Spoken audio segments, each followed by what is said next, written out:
मुल्ला नसीरुद्दीन के नाम से होल गांव नहीं, पूरे शहर में हंसी और अक्ल के दोहरे धनी की तरह लोग परिचित थे। किसी को भी किसी मुश्किल बात की समझ न आती तो वे कहते, मुल्ला से पूछो।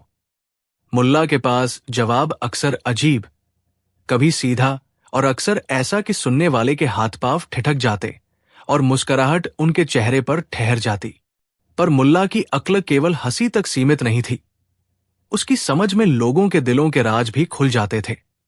पर वो राज खोलना किसी कौटकचहरी के तरीके से नहीं करता, वो हर बात को चुटकी, किस्सा और काता के साथ परोस देता। एक बार शहर में 3 विद्वान आए। ये विद्वान अपने अपने क्षेत्र के पढ़े लिखे थे।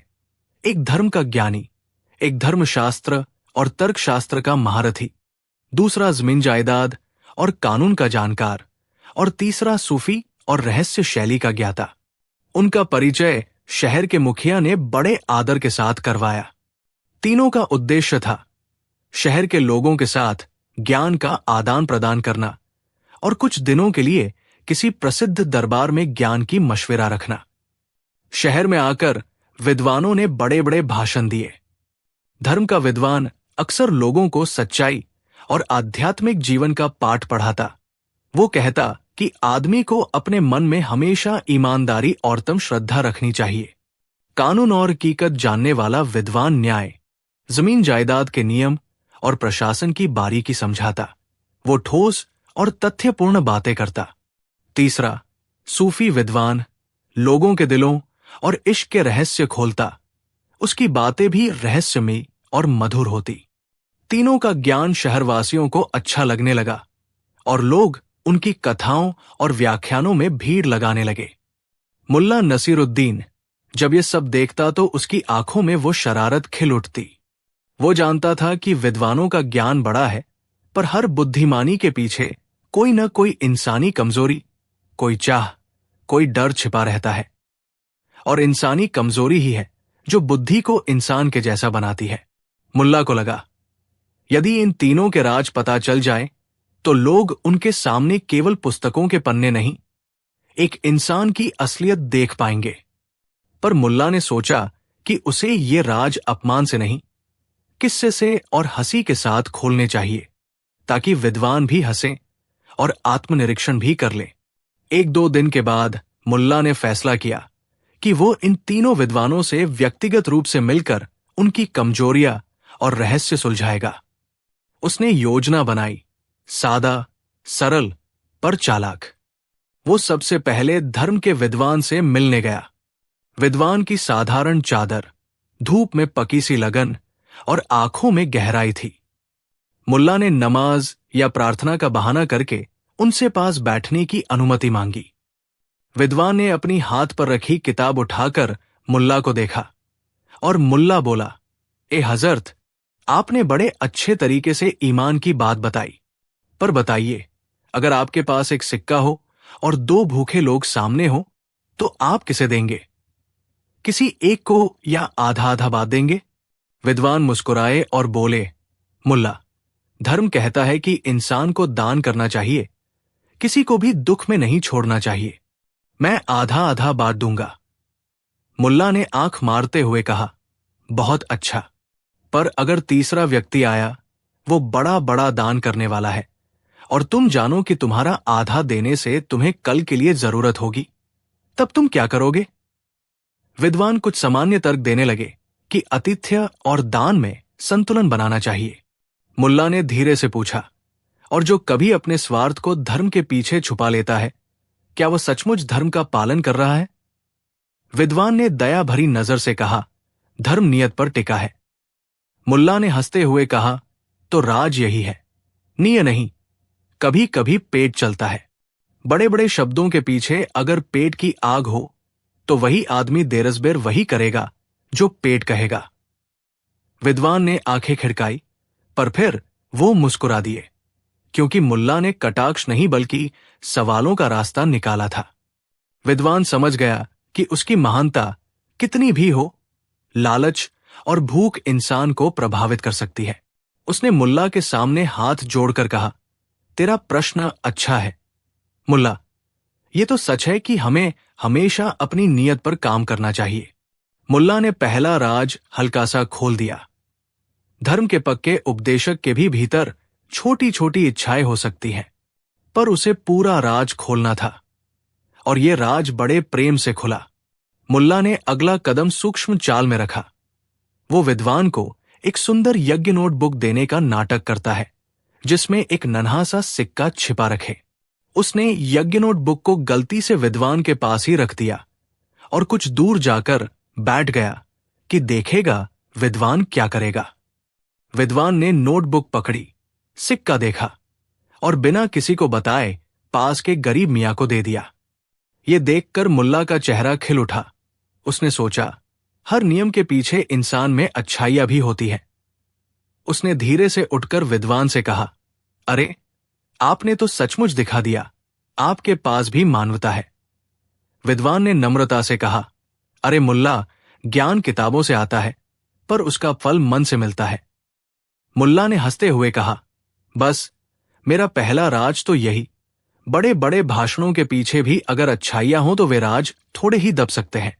अगले चरण में मुल्ला ने कानून विद्वान को पकड़ने का नाटक किया। वो जानता था कि कानून विद्वान ठोस, तर्कपूर्ण और अक्सर आत्मनिर्भर दिखते हैं। मुल्ला ने सोचा कि किस तरह उसका राज बाहर निकलेगा। उसने सुना था कि ये विद्वान बहुत ही कड़ाई से अपने नियमों पर चलता है और कभी कभी इंसानियत को यंत्रवत व्यवस्था से जकड़ लेता है। मुल्ला ने एक नकली मुकदमे जैसा नाटक शुरू किया। वो गांव के कुछ बच्चों के साथ मिलकर एक छोटी सी खींचतान का दृश्य रचा, जिसमें एक बूढ़ी औरत का झोला खो गया दिखाया गया। मुल्ला ने जानबूझकर दो औरतों को लाया, एक जो बोलती बहुत तेज थी और दूसरी जो शांत और गंभीर थी। कानून विद्वान बीच स्थान पर खड़ा था और लोग उसके सामने झोला चोरी का आरोप लगा रहे थे। मुल्ला ने पास बैठकर ये सब देखा और मुस्कुराता रहा कि देखेगा कैसे ये विद्वान इंसानियत के नाम पर नियमों को मोड़ता है या नियमों के नाम पर इंसानियत को रोकता है। कानून विद्वान ने साक्ष्यों की मांग की, गवाह बुलाए और बहस की बात की, पर अचानक से वो साधारण सी चीज, बूढ़ी औरत की हंसी, उसका रोना सबको प्रभावित करने लगी। मुल्ला ने देखा कि विद्वान के भीतर भी कभी कभी कठोरता की आड़ में संवेदनशीलता छिपी रहती है। मुकदमे की सुनवाई करते हुए उसने घटना के पीछे की वास्तविकता को समझ लिया। झोला अनजाने में गिर गया था और बच्चे खेलते खेलते उसे उठा ले गए थे।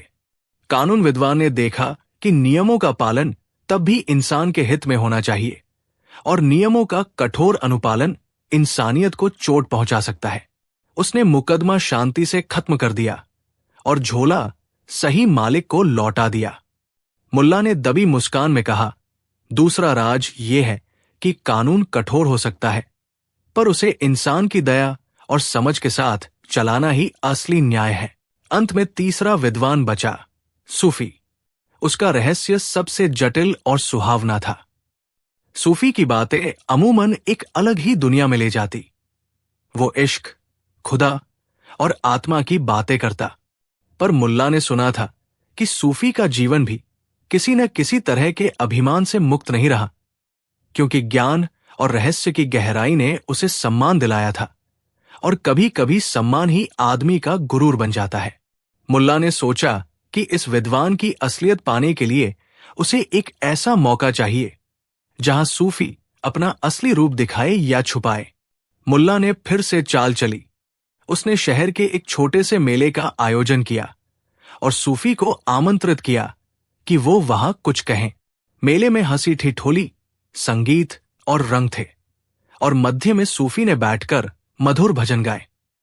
लोगों के चेहरे पर शांति थी और सूफी का हर शब्द मानो किसी जादू की तरह लोगों के भीतर घुसता जा रहा था। मुल्ला ने नजदीक जाकर पूछा, हजरत, आप इतने ज्ञानी कैसे हुए? क्या कभी आपको असल दुनिया की कहीं पीड़ा नहीं महसूस हुई?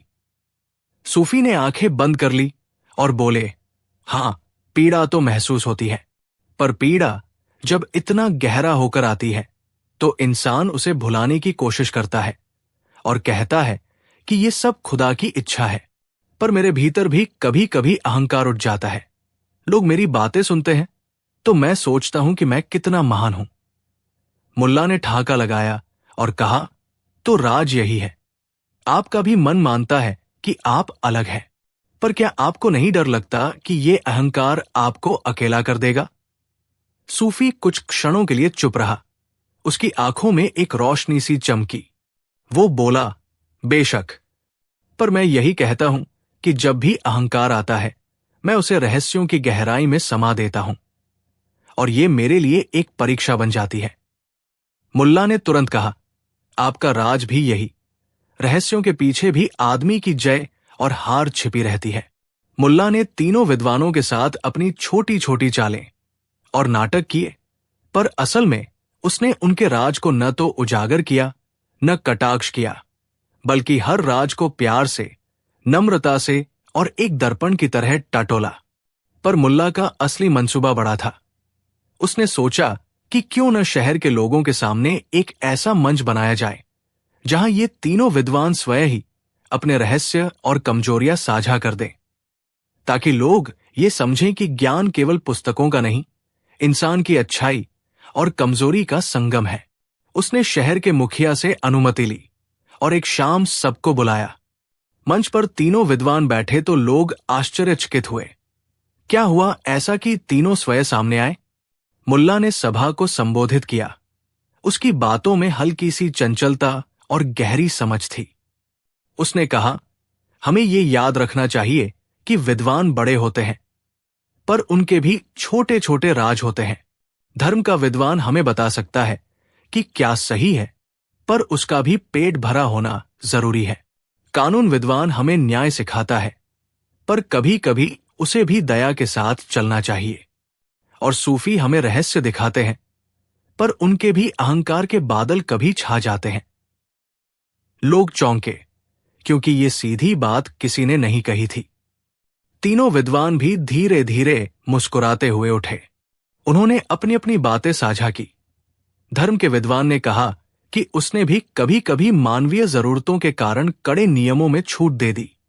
कानून विद्वान ने कहा कि न्याय तभी सच्चा है जब वो प्यार और दया में पिरोया गया हो। सूफी ने कहा कि वो भी इंसान है और कभी कभी उसकी आत्मा पर भी गर्व छा जाता है। लोग सुनते गए और कुछ आंसू भी छिपा न पाए। वे समझ गए कि बड़ी बड़ी बातों के पीछे इंसान की कमजोरी और खूबसूरती दोनों छिपी रहती है। मुल्ला ने अंत में सभी से कहा, हम सबको चाहिए कि हम अपने अंदर झांकें, अपने राजों को पहचानें और उन्हें प्रेम से सुधारें। विद्वान बड़े हैं, पर उनका ज्ञान तभी उपयोगी है जब वे अपने भीतर की मानवता को भूले नहीं। सभा के बाद लोगों ने तीनों विद्वानों का सम्मान किया और विद्वानों ने भी मुल्ला का हाथ थामकर कहा कि उसके बिना ये सब कुछ संभव न था। पर कहानी यही खत्म नहीं हुई। मुल्ला के भीतर एक और शरारत दबी थी। वो चाहता था कि ये राज सिर्फ खुलने भर का न रहे, बल्कि शहर के लोगों की रोजमर्रा की जिंदगी में असर दिखे। उसने तय किया कि वो हर हफ्ते एक छोटी सभा करेगा जहां लोग अपनी कमियों और मुश्किलों को बिना डर के बांट सकें। इस तरह तीनों विद्वान हर हफ्ते आते और लोगों को सुना करते। धीरे धीरे शहर में परिवर्तन आने लगा। लोग जमीनी समस्याएं, रिश्तों की दरारें और अहंकार की बातों को खुलकर बांटने लगे। वे सीखने लगे कि ज्ञान केवल बड़ा भाषण नहीं, बल्कि हर दिन की छोटी छोटी समझों का मेल है। मुल्ला ने देखा कि विद्वानों का ज्ञान तभी फलता फूलता है जब वो लोगों के दिलों में उतरता है, और लोगों के दिलों में उतरता है जब वो अपने राज और कमजोरियों को खुलकर स्वीकारते हैं। उसने सोचा कि असली शिक्षा यही है, जब आदमी खुद को कमजोर स्वीकार कर अपनी गलतियों पर काम करता है। इस विचार ने शहर को एक नया रंग दिया। लोग अब एक दूसरे के दोष निकालने के बजाय एक दूसरे की मदद करते। समय बीतता गया। तीनों विद्वान एक एक करके शहर छोड़कर वापस निकल पड़े, पर उन तीनों ने मुल्ला को और उस शहर के लोगों को वो सीख दे गई जो किताबों में आसानी से नहीं मिलती। विद्वानों ने मुल्ला से कहा, हमने यहां जो कुछ सीखा है उसे हम अपने जीवन में हमेशा याद रखेंगे। मुल्ला ने हंसते हुए कहा, तूने कभी सोचा नहीं कि बड़ा विद्वान वही है जो खुद के राज को जानकर भी दूसरों की मदद कर सके? विद्वान बोले, और तूने तो ये राज हमसे न केवल सीखा बल्कि हमें यह भी सिखाया कि राज खोलने से पहले करुणा चाहिए। मुल्ला ने सिर हिलाया और बोला, बात यही है। हम सब के अंदर राज है, पर राज का खुलना या न खुलना इस पर निर्भर करता है कि उसे किस तरह से रखा जाए। कभी कालिक की तरह छिपाकर और कभी मोतियों की तरह बांटकर। एक बार विद्वान शहर छोड़ने से पहले मुल्ला ने उनसे एक आखिरी शर्त रखी, जब तुम कहीं जाओ तो हर जगह बताएगा कि महानता का असली माप ये नहीं कि तुम कितने बड़े किताबी शब्दों का प्रयोग करते हो, बल्कि यह है कि तुम अपनी मानवता को बराबर रखते हो। तीनों ने ठहाका लगाया और वादा किया। वे चले गए, पर उनके साथ वो सीख भी चली जो हर आदमी के लिए अमूल्य थी। समय के साथ कई और घटनाएं हुई। कभी गांव में सूखा पड़ा, कभी कोई झगड़ा हुआ, पर जो बात मुल्ला ने शुरू की थी उसका असर उन घटनाओं में भी दिखा। लोग अब अपनी कमियां छिपाते नहीं थे। वे खुलकर कहते कि उन्हें मदद चाहिए और मदद मिलती। न्याय अब केवल कानूनी प्रक्रियाओं का नाम नहीं रहा, बल्कि उसमें दया का भी समावेश होने लगा। धर्म के उपदेशों का पालन मात्र शब्दों तक सीमित न रहा, बल्कि उससे जुड़ी सहानुभूति और करुणा भी मूर्त रूप में आई। सूफी की बातों का असर लोगों के रिश्तों में भी दिखा। लोग प्यार और विनम्रता से बर्ताव करने लगे। कई सालों बाद जब मुल्ला बूढ़ा हो गया तो वो अक्सर शहर के पुराने पेड़ के नीचे बैठकर बच्चों को वही कहानियां सुनाता जो उसने कभी तीनों विद्वानों से सीखी थी, कि ज्ञान का मतलब केवल पढ़ना नहीं, बल्कि अपनी कमियों को जानकर उन्हें सुधारना भी है। बच्चे उसकी बात सुनकर हंसते और फिर मनन करते। मुल्ला का नाम अब सिर्फ हास्य का नहीं, बल्कि समझ और मानवता का प्रतीक बन चुका था। एक शाम जब सूरज ढल रहा था और लालिमा आकाश पर फैल गई थी, मुल्ला ने खुद से कहा, मैंने 3 राज खोले, पर असल राज तो यह है कि राज खोलने के बाद भी हम सब एक दूसरे के साथ हैं। उसने उन राजों को शब्दों में नहीं बांधा, पर शहर में जो सौहार्द बना वो किसी भी किताब में नहीं लिखा जा सकता था। विद्वान तो गए, पर उनकी सीखें यहां रहीं। यहां के लोग अब बड़े भाषणों से प्रभावित नहीं होते, वे व्यक्ति के कर्म और दिल देखना सीख गए थे। कहानी का मोड़ इसीलिए अहम था क्योंकि मुल्ला ने राज खोलकर किसी की बेइज्जती नहीं की, नहीं ज्ञान पर आंच डाली। उसने सिर्फ दर्पण दिखाया ताकि लोग अपने आप को देख सकें। किसी ने मुल्ला से पूछा, मुल्ला, तुमने 3 विद्वानों का राज खोला, पर तुम्हारा खुद का राज क्या है? मुल्ला मुस्कुराकर बोला, मेरा राज ये है कि मुझे भी हंसी बहुत प्यारी है, पर इसके साथ मैं सीख भी देता हूं। और कभी कभी राज खुलने के बाद लोग बदल जाते हैं, और यही मेरे लिए सबसे बड़ा इनाम है। लोग अभी भी इसी शहर में उसे याद करते हैं, कहते हैं कि मुल्ला ने 3 विद्वानों का राज इसलिए खोला ताकि ज्ञान का आदान प्रदान सच्चाई और दया के साथ हो। और जैसे जैसे उम्र बढ़ती, लोगों को ये एहसास हुआ कि राज तो सबके पास है, बस फर्क ये है कि कोई राज दिल में चोट बनकर रह जाता है और कोई राज सीख बनकर दूसरों की जिंदगी बदल देता है। मुल्ला ने अपने तरीके से ये साबित कर दिया कि ज्ञान तब तक असली नहीं जब तक वो इंसानियत में उतरकर लोगों की जिंदगी बेहतर न करे। और इस तरह मुल्ला नसीरुद्दीन ने 3 विद्वानों के राज खोलकर न केवल शहर की हवा बदली, बल्कि लोगों के दिलों की दिशा भी बदल दी। और यही उसकी असली विरासत थी। मुल्ला नसीरुद्दीन का नाम शहर प्रदेश ही नहीं, गली नुक्कड़ तक मशहूर था। किसी को भी कुछ समझ न आता तो लोग कहते, मुल्ला से पूछ लो। मुल्ला के पास जवाब कई बार अजीब होते, कभी हल्के फुल्के, कभी इतने गहरे कि सुनने वाला सोच में पड़ जाए। पर मुल्ला की अक्ल केवल वो हंसी ठिठोली नहीं थी, उसमें एक तरह की समझ थी जो लोगों के दिलों को छू लेती थी। उस साल सरकार के नाम पर एक नया कर्ता आया, बड़ा तेज, बड़ा हिसाब किताब वाला और अपने आप में बहुत सीरियस। उसने सोचा कि शहर में नए नियम लागू करेगा, दरबार भी नए सिरे से चलाऊंगा। उसके आने के बाद दरबार कड़ा हो गया। झूठ और चालाकी के खिलाफ सख्ती बढ़ गई। दरबार की कुर्सी पर बैठकर वो रोज कई मामलों में फैसला देता और लोग उसकी कड़ी निगाह से डरने लगे थे। मगर जैसे तैसे अदालत चलती रही। रिश्तों के झगड़े, जमीन के दावे और दुकानदारों के बीच पैसे के टकराव। एक दिन एक अजीब मामला दरबार में आया। शहर के प्रसिद्ध कुम्हार राहुल के पास एक मिट्टी का बड़ा बर्तन था। उसमें अनोखी चमक और पैटर्न था।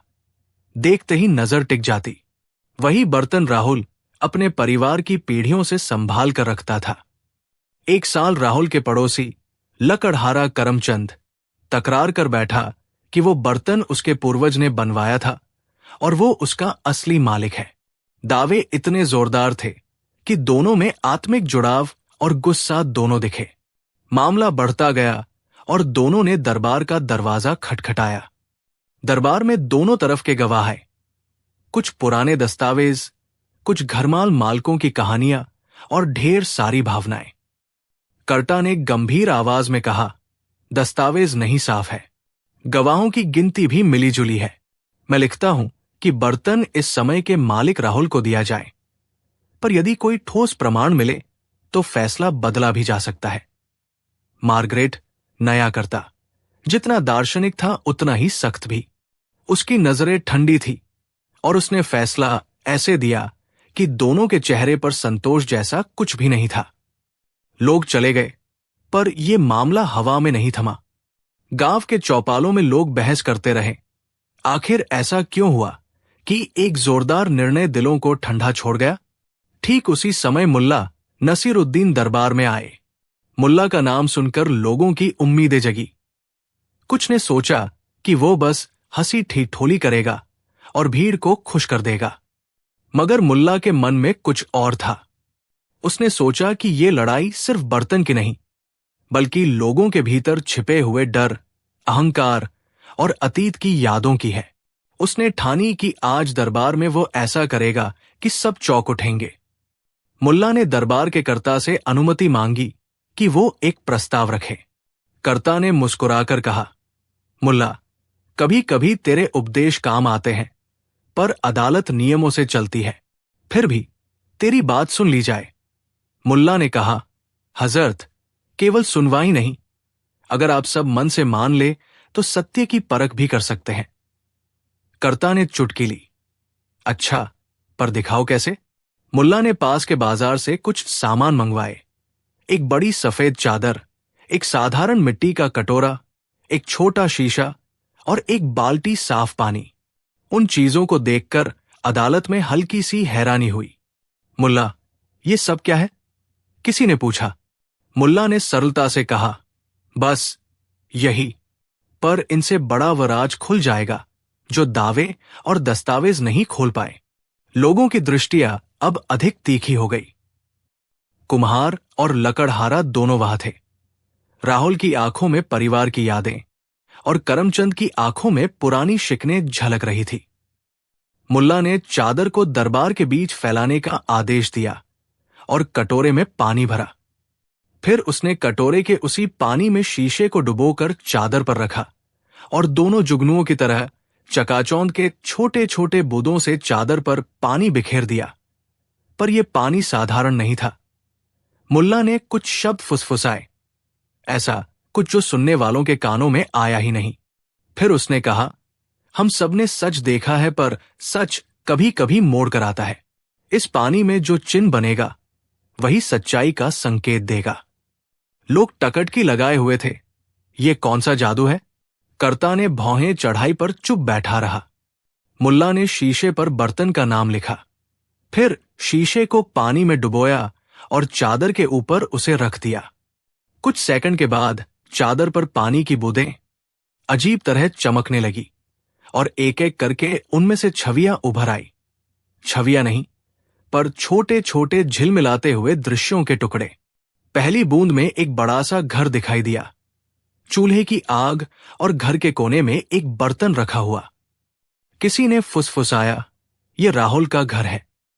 पर दूसरी बूंद में वही बर्तन सड़क की मिट्टी में एक आदमी के हाथों में दिखा, जो कोई और था, पर चेहरा अस्पष्ट। फिर तीसरी बूंद में वही बर्तन नदी के किनारे रखा दिखाई दिया और एक बुजुर्ग किसी से उसे लौटा रहे थे। दरबार चुप था। हवा में एक अजीब खामोशी थी। लोगों को ऐसा लगा मानो वे किसी चित्रशाला में खड़े हों, जहां उन तस्वीरों से बातें निकल रही हों। मुल्ला ने कहा, यह दर्शाएंगी कि बर्तन कब कहाँ रहा और किसके हाथ में रहा। आखिरकार एक ज्यों सी बूंद थी जो चमक कर अलग थी। उसमें एक दिन वहां का नजारा था जब राहुल के पूर्वज ने बर्तन बनवाया, पर वे इसी बर्तन को किसी मेले में गिफ्ट के रूप में दे रहे थे किसी प्रसिद्ध संत को। संत ने स्वीकार नहीं किया। बर्तन वापस लौटा दिया गया और फिर अगली बूंद में वही बर्तन कस्बे के एक चारपाई वाले कवि के पास दिखा, जिसने उसे किसी रोज बाजार में चुराकर बेच दिया। और फिर वो बर्तन एक अनजान हाथ से दूसरे हाथ में गया। इन दृश्यों के बीच एक छोटी सी झिलमिल में करमचंद का चेहरा उभर आया, पर यह वही करमचंद नहीं था जिसे सब जानते थे। ये उसका दादा था, जो एक बार बर्तन लेकर कहीं गया और लौट कर ना आया। राहुल की आंखों में नमी आ गई, क्योंकि वो सोचने लगा कि बर्तन उसके घर में लंबे समय से था, पर कभी कभी वस्तुएं रास्तों पर भी निकल जाती है। मुल्ला ने चुपके से कहा, देखा, अदालत के कागज और दस्तावेज बहुत है, पर यादों और हाथों का इतिहास भी कहीं रहता है। जो चीज दावे में आती है वो कई बार अपने सफर में औरों की भी आगोश में गई होती है। कर्ता ने सांस छोड़ी और कहा, पर इसका अर्थ क्या है? हम फैसला किसके पक्ष में लें? मुल्ला ने उत्तर दिया, सच ये है कि बर्तन का अतीत उन सबका है, कभी किसी का तो कभी किसी और का। पर इस समय बर्तन किसके हाथ में है, यही मायने रखता है कि किसमें उसकी परवरिश और रखरखाव का हक है। राहुल ने नम्रता से कहा कि वो बर्तन अपने परिवार में संभालता आया है और वह उसे आने वाली पीढ़ियों के लिए रखना चाहता है। करमचंद ने कहा कि उसके दादा ने जो बातें कही थी वे भी उस बर्तन से जुड़ी हुई है। आवाज उठा, बहस फिर से गरमाने लगी। मुल्ला ने फिर इशारा किया और चादर की दूसरी ओर पानी की कुछ और बूंदें डाली। इस बार बूंदों में कुछ और भी उभरा। गांव के बच्चों का खेल, एक त्योहार की रौनक और एक रात जब बर्तन चोरों के हाथ आया और फिर समय के साथ चोरी करने वालों ने उससे अपना कारोबार चलाया। लोग अब समझने लगे कि बर्तन का सफर किसी एक परिवार की कहानी नहीं है, बल्कि शहर की साझा याद की गवाही है। मगर मुल्ला का असली चमत्कार अब आरंभ होने वाला था। उसने कहा, अब मैं एक आखिरी बूंद डालूंगा और जो दिखेगा वही इस समय का सच होगा। उसने कटोरे से पानी उठाया, उसकी हथेली में कुछ थपका और धीरे धीरे चादर पर गिराया। उस बूंद ने जैसे हवा को काट दिया। एक चमकीला झरना टपका और चादर पर फैलते ही एक लाइव जैसी छवि सामने आई। उसमें दिखा कि राहुल अपने घर की सफाई कर रहा है, बर्तन को प्यार से सहलाते हुए। वहीं दूसरी तरफ करमचंद अपने पिता की तस्वीर को देखकर रो रहा था और कह रहा था कि वो उस बर्तन पर अपना परिवार का नाम दर्ज देखना चाहता था। मौलिक बात यह थी कि दोनों में कुछ सच्चाई थी और दोनों के दिलों में लगाव भी। पर जो दृश्य सबसे अधिक दिल को छू गया वो था बर्तन अपने आप चमककर दोनों के बीच रोशनी फैलाने लगा और बच्चे उसके पास आकर कहने लगे, इसे तो हम सब देखना चाहते हैं। मुल्ला ने फिर कहा, अब न्याय का सूचक वही होना चाहिए जो बर्तन से पूछा जाए किसके पास ये सबसे ज्यादा ख्याल और प्यार है, वही असल में उसका रखवाला हो सकता है। कर्ता ने इस नए तर्क पर सोचा। उसने फिर राहुल से पूछा कि क्या वह बर्तन को जनता के लिए कभी दिखाएगा और उसे एक संग्रहालय या लोगों की देखरेख में रखेगा, ताकि सभी पीढ़ियां इसकी कहानी जान सकें। राहुल ने झिझकते हुए कहा कि वो चाहता है कि बर्तन उसके घर में रहे, पर यदि लोग चाहें तो वो सप्ताह में एक दिन बर्तन को चौपाल में लाएगा और इसे सबके देखने देगा। करमचंद ने ठहर कर कहा, मैं चाहता हूं कि उसके ऊपर हमारे पुरखों का नाम लिखा रहे, ताकि मेरी पीढ़ी भी उस आत्मा को पहचान सके। राहुल ने समझदारी दिखाई और कहा, ठीक है, हम नाम न लिखे पर हम जगह और समय बताएंगे जब ये बर्तन सार्वजनिक रूप से दिखे, और मैं करमचंद के परिवार की याद में हर बरस उसे एक दिन उनके घर पर भी दिखाने आऊंगा। ये समझौता न केवल एक राजनीतिक चाल थी, बल्कि एक मानवीय समझौता भी था। दरबार में बैठे लोग चौंक कर देख रहे थे कि कैसे एक साधारण चादर और पानी ने लोगों को उनके भीतर के इतिहास से जोड़ दिया और उन्हें ऊपर उठकर समाधान ढूंढने पर मजबूर कर दिया। कर्ता भी प्रभावित हुआ। उसने अपनी कठोरता में नरमी दिखाई और कहा कि यह फैसला उपयुक्त है। वो राहुल के सुझाव को आधिकारिक रूप देगा और करमचंद की पीढ़ी के लिए परंपरा का कुछ हिस्सा संरक्षित रहेगा। अदालत के बाहर लोग चर्चा करते हुए निकले। कईयों ने कहा कि यह मुल्ला का जादू था, कईयों ने कहा कि यह सिर्फ समझदारी थी, पर सच ये था कि मुल्ला ने लोगों के दिलों को जोड़ लिया था। उसने जिस तरह से सच को दर्शाया वो किसी कानूनी दलील से नहीं, बल्कि एक दर्पण से किया जिसमें हर किसी की परछाई दिखती थी और उसी परछाई से निपटना ही सही राह थी। समय बीतता गया। राहुल ने वादा निभाया और हर सप्ताह बर्तन को चौपाल में लाता। बच्चे उसे देखकर हैरान होते और बूढ़े यादों को ताजा करते। करमचंद के घर में भी एक दिन तय हुआ जब राहुल बर्तन वहां लाया और दोनों परिवारों ने साथ बैठकर चाय पी। बर्तन की कहानी अब किसी एक का नहीं रही, ये पूरे गांव की धरोहर बन गई। मुल्ला का ये चमत्कार दरबार में सिर्फ एक घटना न रहकर लोगों के दिलों में एक सीख बन गया कि न्याय मात्र कागजों और वकालत का विषय नहीं है, वो जड़ों, यादों और भविष्य की सुरक्षा से भी जुड़ा होता है। कभी कभी छोटे छोटे उपक्रम, जैसे एक कुम्हार का दिल, एक लकड़हारे की स्मृति और बच्चों की जिज्ञासा, सबको साथ रख लेते हैं और बड़े विवादों का हल निकाल देते हैं। मुल्ला ने एक बार कहा था, जब सच के सामने दर्पण रखा जाएगा तो झूठ अपने आप हट जाता है, पर जब दर्पण सबके सामने टिकता है तो लोग खुद बदलने लगते हैं। यही बात उस दिन सिद्ध हुई। कर्ता भी घर जाता समय सोच रहा था कि न्याय की सख्ती और इंसानियत की नरमी का तालमेल कितना जरूरी है। कुछ साल बाद जब वही कुम्हार ने वृद्धावस्था पाई तो उसने शहर के बच्चों को बर्तन की कहानी सुनाई और बताया कि कैसे एक दिन दरबार में पानी की बूंदों ने उनकी जड़ों को उजागर किया। बच्चे खुलकर सुनते और फिर मुल्ला की कहानियां गुनगुनाते हुए अपने घरों की ओर लौटते। कहानी का असली सार यह था कि मुल्ला ने किसी का अपमान नहीं किया, नहीं उसने चमत्कार किसी को सबक सिखाने के लिए किया। उसने केवल एक दर्पण रखा और लोगों से कहा कि वे अपने अतीत को देखें। बहुत बार जो चीजें हमारी संपत्ति लगती हैं, वे असल में साझा स्मृतियां बन जाती हैं, और यदि हम उनकी इज्जत साझा करें तो समाज का बंधन भी मजबूत होता है। शहर में अब भी लोग उस दिन की बात करते हैं जब मुल्ला ने दरबार में ऐसा चमत्कार किया कि सब चौंक गए।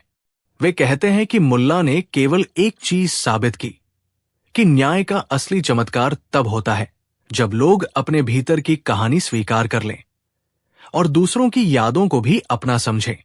और इसी समझ ने उन लोगों को एक दिन के लिए ही नहीं, बल्कि आने वाली पीढ़ियों तक जोड़कर रखा। मुल्ला नसीरुद्दीन के लिए यह घटना एक और कहानी बन गई, एक ऐसी कहानी जिसे चौपालों में बार बार सुनाया गया। पर हर बार जब बच्चे पूछते कि मुल्ला ने आखिर कैसे किया, बड़े मुस्कुराकर कहते, मुल्ला ने जादू नहीं किया, उसने बस लोगों के दिलों का दरवाजा खोल दिया। और यही चमत्कार सच्चा था, क्योंकि असली चमत्कार वही है जो दिल बदल दे और लोगों को एक दूसरे का हाथ थामना सिखा दे। मुल्ला नसीरुद्दीन का नाम सुनते ही लोग दो चीजें याद करते, एक तो उसकी शरारत और दूसरी उसकी सादगी। मुल्ला की दुनिया छोटी सी थी, पर उसके किस्से बड़े बड़े शहरों तक फैल गए थे। उसे दरबार में बुलाने की परंपरा वैसे भी अक्सर होती रहती थी, कभी अदालत में मजाकिया सलाह देने के लिए, कभी किसी विवाद को सुलझाने के लिए और कभी बड़े समारोह में माहौल हल्का करने के लिए। मुल्ला की बातों में एक सीधी सादगी और कभी कभी गहरी तुकबंदी होती थी जो लोगों के दिलों पर असर कर देती। मगर उस साल जो हुआ वो कुछ अलग था। उस साल बादशाह नया मंत्रियों का एक बड़ा गिरोह लेकर आया था। लोग कहते थे कि उसने सब कुछ बदलने की ठानी है। दरबार की रौनक पहले जैसी नहीं रही। अब वहां अंदाजे बयान में औपचारिकता ज्यादा और हंसी कम रह गई। बादशाह के भाषण लंबे, विचार गर्भित और अक्सर ऐसे थे कि सुनने वालों की आंखों में नींद आ जाती। मुल्ला के लिए यह सब अजीब था। उसने सोचा, क्यों ना आज मैं दरबार जाऊं और बादशाह की बातों पर एक छोटा सा प्रश्न कर दूं। दर्शनीय बात यह थी कि मुल्ला की आदत कभी किसी को अपमानित करने की नहीं थी। वो सवाल ऐसे करता कि पूछे जाने वाले की ही समझ खुल जाए। पर इस बार उसके मन में एक अजीब बेचैनी थी। वो देख रहा था कि लोग अब जिंदगी की छोटी छोटी बातों से कट रहे हैं और बड़े बड़े वाक्यों में खो रहे हैं। वो चाह रहा था कि बादशाह की बातों में थोड़ी मानवीय रोशनी, थोड़ा व्यंग्य और थोड़ा जीवन का मजा आए। बादशाह का महल उस दिन सबसे चमकीला था। फर्श पॉलिश किए हुए, कालीन नए और दरबार की पहली कतारें वीआईपी मेहमानों से भरी हुई। बादशाह मंच पर बैठे थे। तख्त पर उनका कहना था कि वो राज्य को फिर से तराशेंगे। नए नियम, नए कर और नई सुनवाई। लोग तालियां बजा रहे थे और मंत्रियों के चेहरे पर भी संतोष की झलक थी। मुल्ला भी वहां मौजूद था। उसकी सादगी उधर की चमक दमक से बिल्कुल अलग थी, पर उसका होना किसी को भी अजीब नहीं लगा। मुल्ला को मानो बादशाह का खास मेहमान माना जाता था। बादशाह बोलने लगे। उनकी आवाज में प्रभाव था, शब्दों में वजन था। उन्होंने लंबी लंबी बातें की, योजनाएं बताई और जनता के लिए बड़े बड़े वादे किए। पर जैसे जैसे भाषण बढ़ा, मुल्ला की आंखों में सूझ गई कि यह भाषण लोगों को जोड़ने की बजाय अलग कर रहा है। यह ज्ञान के उच्चारण का एक ऐसा पर्व बन गया था जहां आम आदमी खुद को खो गया महसूस करने लगा। मुल्ला ने सोचा कि वो अब चुप नहीं बैठेगा। वो उठकर बोलेगा और अपनी सीधी भाषा में कुछ कहेगा।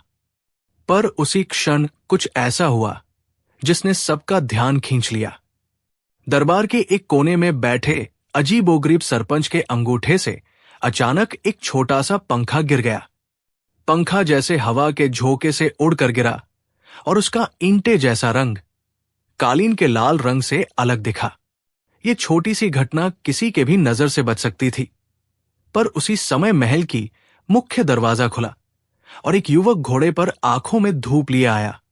ये युवक मुल्ला का बेटा था। मुल्ला का चेहरा हंसी से खिल उठा। उसने अचानक ही खड़े होकर कहा, महाराज, क्षमा कीजिए।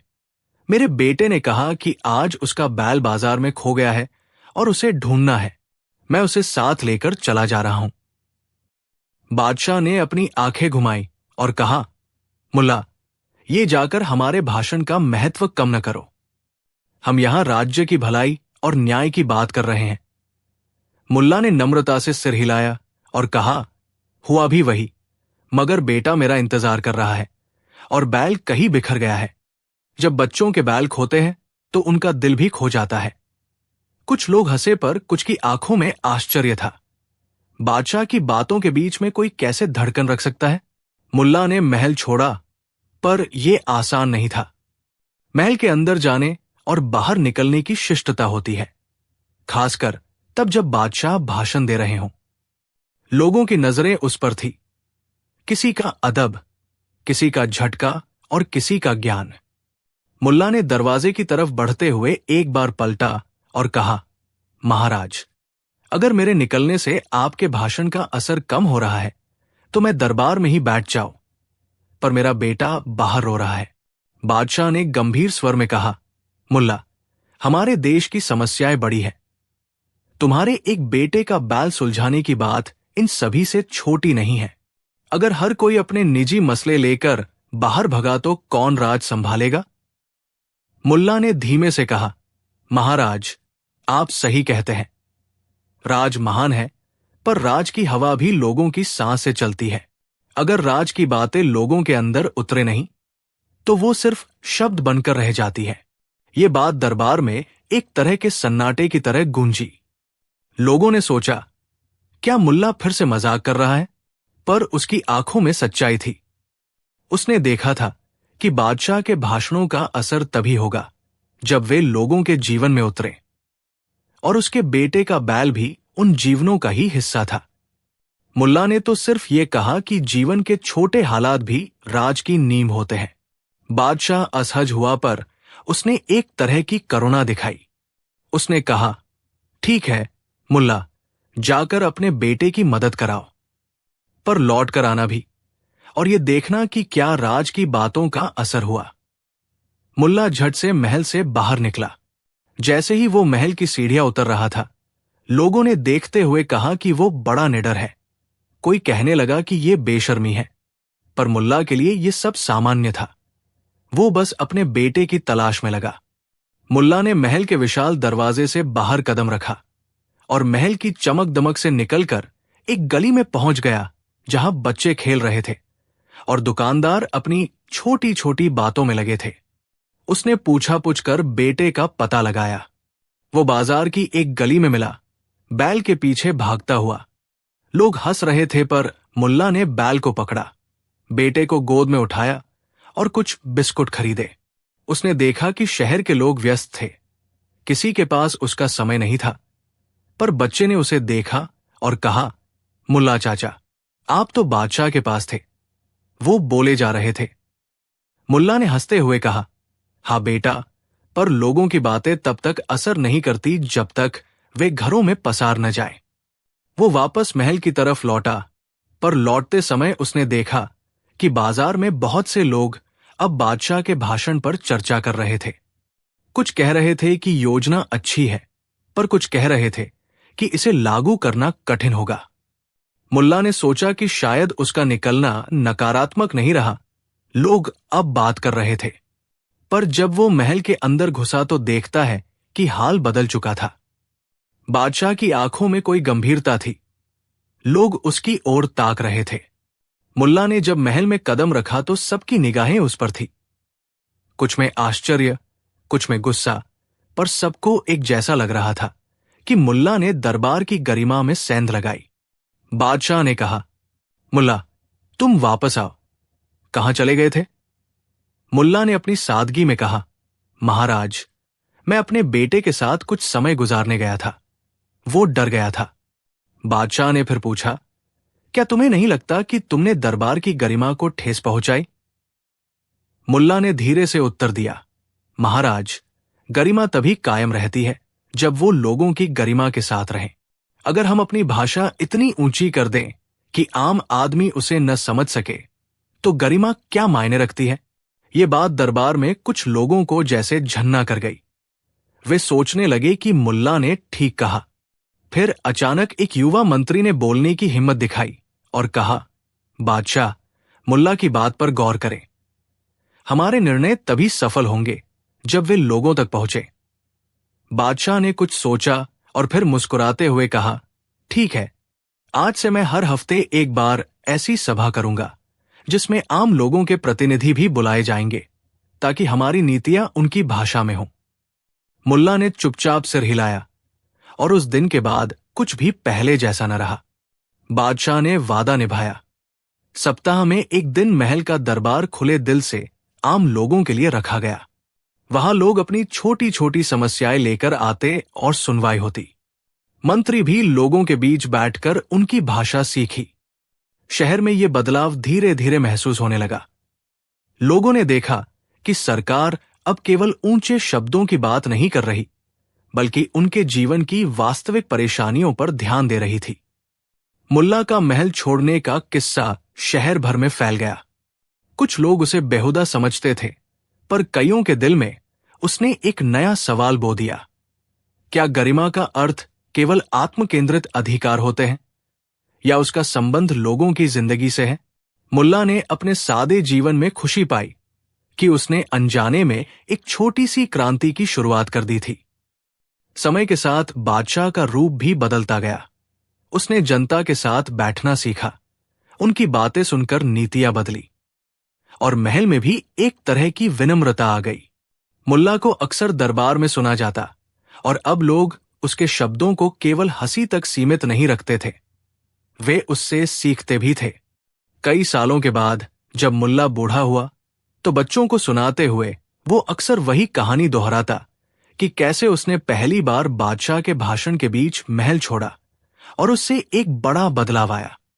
बच्चों को ये बात मजेदार लगती। वे सोचते कि कैसे एक साधारण सी अदला-बदली ने बड़ा असर डाला।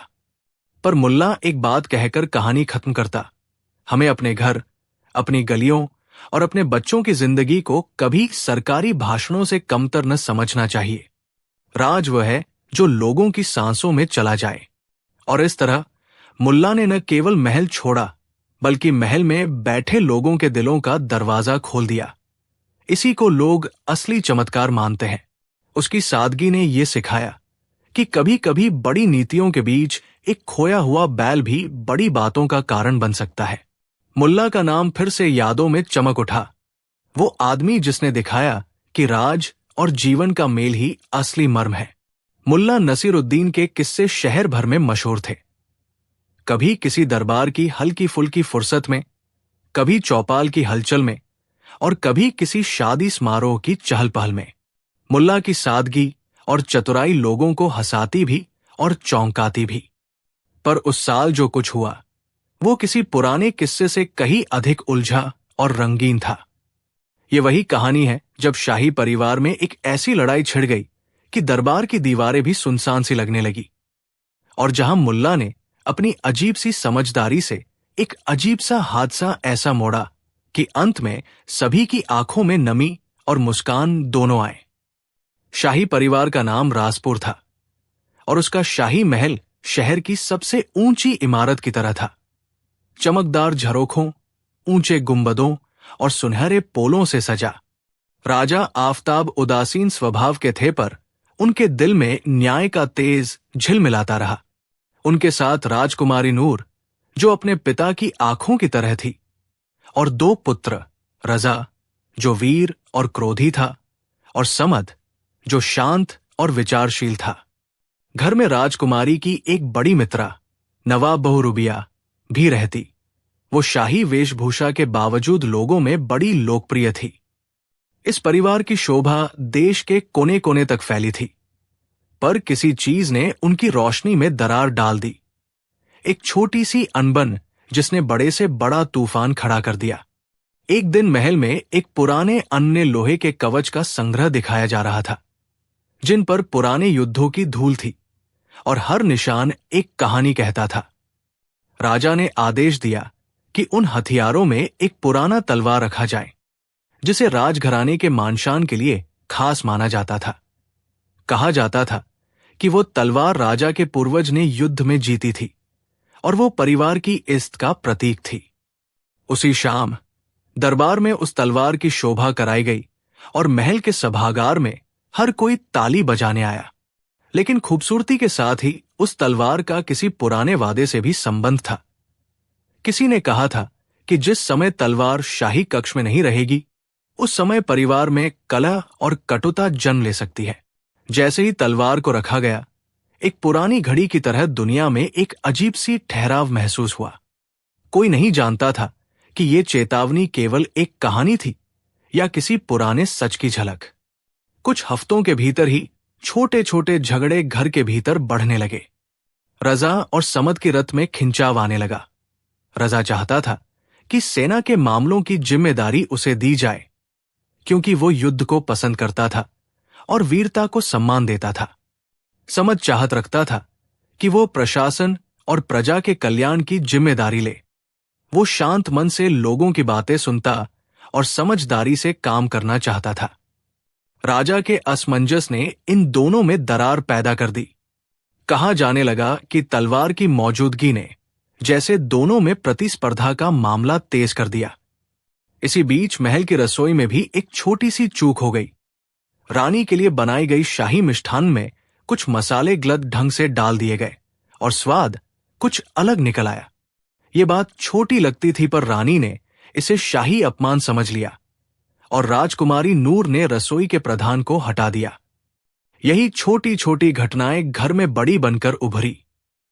रुबिया ने कुछ बातों को रजा के साथ साझा की, जिसको समद ने अलग तरह समझा और अफवाहें हवा की तरह फैलने लगी। कुछ ने कहा कि रुबिया का झुकाव रजा की तरफ है, तो कुछ ने कहा कि समद राजकुमारी के साथ अधिक घनिष्ठ है। कटु बोल चुपचाप बढ़ते गए और महल की दीवारों के बीच की ठिठुरी हंसी गायब होती चली गई। एक दिन महल में एक बड़ा उत्सव रखा गया, राजा का जन्मदिन। पूरे शहर की रौनक महल के दरवाजों तक पहुंच गई थी। मेहमानों की कतार लंबी थी और सबने नया वस्त्र पहने थे। राजा ने सोचा कि ये मौका ठीक है जब परिवार की मेलजोल फिर से दिखे और पुराने रंजिशें भूल जाए। सारा महल रंगीन झंडों, फूलों और महकदार चाय के साथ सज गया। पर जैसे ही राजसभा शुरू हुई, एक छोटी सी शपथ ने बड़ा तूफान ला दिया। एक अनकहे आरोप ने बाज हाल में आग लगा दी। किसी ने राजा के हवाले से कहा कि तलवार के बारे में एक पुराना दस्तावेज मिला है जिसमें लिखा है कि तलवार का वास्तविक वारिस परिवार का वही सदस्य है जो उसे सर्वाधिक सम्मान दे। ये दस्तावेज पढ़ते ही शाही सभा चौंक गई। रजा ने आंखें चमकाते हुए दावा किया कि वो वही है जो तलवार के सम्मान का सबसे अधिक हकदार है, क्योंकि उसने कई युद्धों में शौर्य दिखाया था। समद ने शांत रहते हुए कहा कि तलवार का सम्मान केवल वीरता से नहीं, बल्कि जो उसके साथ लोगों के लिए न्याय का प्रमाण बनता है, वही व्यक्ति कर सकता है। दोनों के बीच वाद विवाद गरमाया और बात बढ़ती गई। कुछ मंत्रियों ने रजा के पक्ष में लगाव दिखाया क्योंकि उन्हें एक सख्त नेता चाहिए था, और कुछ समद के साथ थे क्योंकि वे मानते थे कि राज्य में स्नेह और समझदारी जरूरी है। राजा की निराशा और घबराहट बढ़ने लगी। उन्होंने तलवार को उठाकर कहा कि ये वस्तु किसी की निजी संपत्ति नहीं, बल्कि राजपरिवार की विरासत है और इसे परिवार के हित में रखा जाएगा। पर आवाजें शांत नहीं हुई। राजकुमारी नूर ने भी बोल दिया। उसने कहा कि वो चाहता है कि तलवार महल के संग्रहालय में रहे, जहां आम जनता भी उसे देख सके और वो शाही दिखावा का साधन न बने। रुबिया ने भी अपनी राय दी और कहा कि तलवार परिवार की इज्जत की निशानी है, पर उसका अर्थ केवल शक्ति नहीं है, वो एकता का प्रतीक है। पर जब बात भावनात्मक हो गई तो तर्क थम गए और हाथों में तलवार के प्रतीक ने झगड़े को और तूल दे दिया। तभी महल के दरवाजे अचानक खुले और मुल्ला नसीरुद्दीन अंदर आ पहुंचा। वो अक्सर महल में आता था, कभी सलाह देने, कभी हंसी बांटने और अक्सर उन उलझनों को सुलझाने के लिए जिन्हें किताबें नहीं सुलझा पाती। उस दिन मुल्ला की आंखों में उदासी नहीं थी, उसकी चाल में एक अजीब सधी सी गंभीरता थी। सब लोग उसकी उपस्थिति पर चौंके। कुछ ने सोचा कि वो भी किसी तरह इस झगड़े में कूद पड़ेगा, पर मुल्ला ने मुस्कुराकर कहा, मैं कुछ देने आया हूं, केवल कुछ पुरानी बातें और एक साधारण प्रश्न। राजा ने उसे थोड़ी अवमानना की निगाह से देखा, पर मुल्ला की इज्जत को भी नकार नहीं पाया। उसने कहा, बोलो मुल्ला, क्या लेकर आए हो? मुल्ला ने थैला खोला और उसमें से छोटे छोटे खिलौने निकाले। एक लकड़ी का घोड़ा, एक छोटी ढाल, एक लोहे का सिक्का और एक पुरानी बिनाखों की कठपुतली। महल में हल्की हंसी ने जगह ली। लोग सोचने लगे कि ये खिलौने क्या महत्व रखते हैं। मुल्ला ने कहा, इन चीजों पर ध्यान दीजिए, ये सब चीजें बचपन के हैं। हर चीज का इतिहास होता है और इतिहास हमें बताता है कि इंसान कैसे बदलता है। क्या आप मुझे एक सवाल का जवाब देंगे? तलवार का असल मूल्य क्या है? रजा जल्दी में बोला, शौर्य, ये शक्ति और विजय का प्रतीक है। समद ने कहा, न्याय और सेवा। रुबिया ने कहा, संस्कार और परंपरा। पर मुल्ला ने सिर हिलाया और कहा, यह सब सही है, पर क्या तलवार का मूल्य केवल इन शब्दों में सीमित है? क्या तलवार कभी किसी के घर की दहलीज पार कर परिवार के बच्चों के खेल में नहीं आई? क्या तलवार ने कभी किसी को बचपन से अलग नहीं किया? मुल्ला ने फिर वो पुराने खिलौने उठाए और उन्हें दिखाया। घोड़े के नीचे कुछ खरोंचे थी, सिक्के पर कुछ नाम उभरे हुए थे और कठपुतली के मुख पर एक बच्चे के हाथों की मिट्टी लगी थी। उसने सबको कहा, ये बताइए कि ये चीजें किसकी थी? किसी को उत्तर नहीं आया। मुल्ला ने कहा, मैंने ये सब उन बच्चों के घरों से लिया है जिनके पिता कभी तलवार के लिए लड़े थे। वो तलवार जो आज आपको विभाजित कर रही है, कभी उनके खेल का साथी थी। पहले जब युद्ध होते थे तब तलवार घरों में होती थी, पर फिर वो लड़ाकू बन गई और बच्चों के हाथों से दूर हो गई।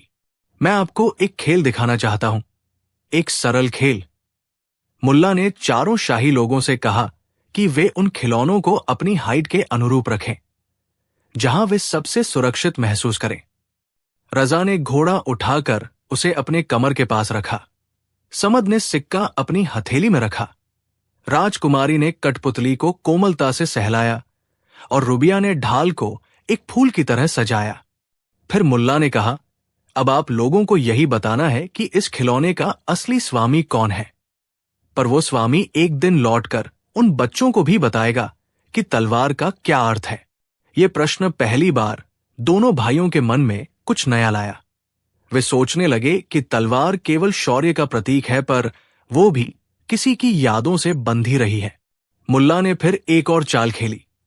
उसने महल के बगीचे में जाकर पुरानी लकड़ी की मेज पर कुछ बीज रखे और कहा कि ये घर की नस्लों का प्रतीक है।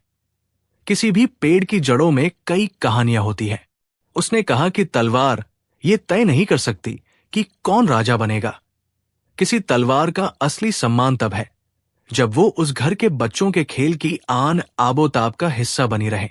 खेल प्रश्न और खिलौनों का ये नायाब संगम धीरे धीरे माहौल बदलने लगा। रजा ने अपनी वीरता के झंडे को थोड़ी सी शांत करनी शुरू की और समद ने भावुकता के साथ अपने भाई की हीरोइज्म को समझना आरंभ किया। राजकुमारी ने देखा कि रुबिया सच में परिवार की एकता चाहती है, न कि किसी खास के पक्ष को। राजा ने अपनी आंखें नम होती पाई और समझ गए कि तलवार, जो कभी परिवार की रक्षा करती थी, अब उनके बीच दूरी पैदा कर रही है। मुल्ला ने अंत में कहा, तलवार को जहां रखना चाहिए वहां नहीं रखना चाहिए। उसे लोगों की पहुंच में रखना चाहिए, ताकि बच्चे उसे देखकर ये जाने कि शक्ति केवल ताकत नहीं, जिम्मेदारी भी है। राजा ने यह सुनकर आदेश दिया कि तलवार को महल के संग्रहालय में रखा जाए, जहां हर कोई आकर उसे देख सके और उसकी कहानी समझ सके। साथ ही राजा ने निर्णय किया कि तलवार के रखरखाव और उसके इतिहास के दस्तावेजों को सार्वजनिक किया जाए, ताकि परिवार की यादें सिर्फ शाही तख्तियों तक सीमित न रहें। इस निश्चय के साथ शाही परिवार में धीरे धीरे मेल मिलाप होने लगा। रजा और समद ने साथ में सरकार की कुछ नीतियों पर काम करना शुरू किया। रजा ने सेना की ताकत बढ़ाई, पर साथ ही समद ने सामाजिक कल्याण की योजनाओं को लागू करवाया। रुबिया ने महल में एक छोटी सी पुस्तकालय की स्थापना की, जहां बच्चों के लिए शौर्य और दया की कहानियां रखी गई। राजकुमारी नूर ने त्योहारों में बच्चों के लिए विशेष कार्यक्रम कराए, ताकि तलवार की कथा को हर कोई समझ सके कि वो शक्ति का प्रतीक है, पर उसके साथ परिवार और परंपरा भी जुड़ी है। समय के साथ महल की दीवारों पर फिर से हंसी की गूंज आई, पर वो हंसी पहले जैसी नहीं थी। अब उसमें समझदारी और सहानुभूति भी थी। लोग देखते थे कि कैसे एक छोटी सी लड़ाई जो तलवार के नाम पर छिड़ी थी, मुल्ला की सूझबूझ से शांति में बदल गई। मुल्ला ने कभी एक तरफ से किसी को नीचा नहीं दिखाया। उसने बस लोगों के दिलों में छुपी हुई बचपन की यादों और उन खिलौनों के माध्यम से उन्हें अपनी जड़ों की याद दिला दी। कुछ सालों बाद जब शाही परिवार के संतुलन और शांति की कहानी दूर दूर फैली, तो लोग उस दिन की बात करते, कैसे मुल्ला नसीरुद्दीन ने शाही घर में हुई लड़ाई को शांत किया। पर मुल्ला खुद कुछ नहीं कहा करता। वो बस महल के पिछवाड़े के मंदिर में जाकर चाय पीता और बच्चों के साथ अपने पुराने खिलौनों पर खेलता। लोगों का कहना था कि मुल्ला का असली कदम यही था। वो ऐसा दर्पण रख देता था जो दिखाता था कि शक्ति और इज्जत की असली परख मानवता में है, और जब लोग एक दूसरे की नरमियों और कमजोरियों को समझते हैं, तभी सच्ची एकता आती है। और इस तरह शाही परिवार में हुई लड़ाई न केवल एक पुरानी दास्तान बनकर रह गई, बल्कि वो सबक बन गई जिसे पीढ़ियां सुनाती रहीं, कि कभी कभी जिन चीजों पर हम सबसे अधिक गर्व करते हैं, वही हमें अलग भी कर देती है। अगर हम उन्हें अपने अंदर की बचपन की नरमियों से अलग कर दें। मुल्ला ने अपने अनोखे अंदाज में ये सिखाया कि लड़ाई को खत्म करने के लिए तलवार की धार की जरूरत नहीं,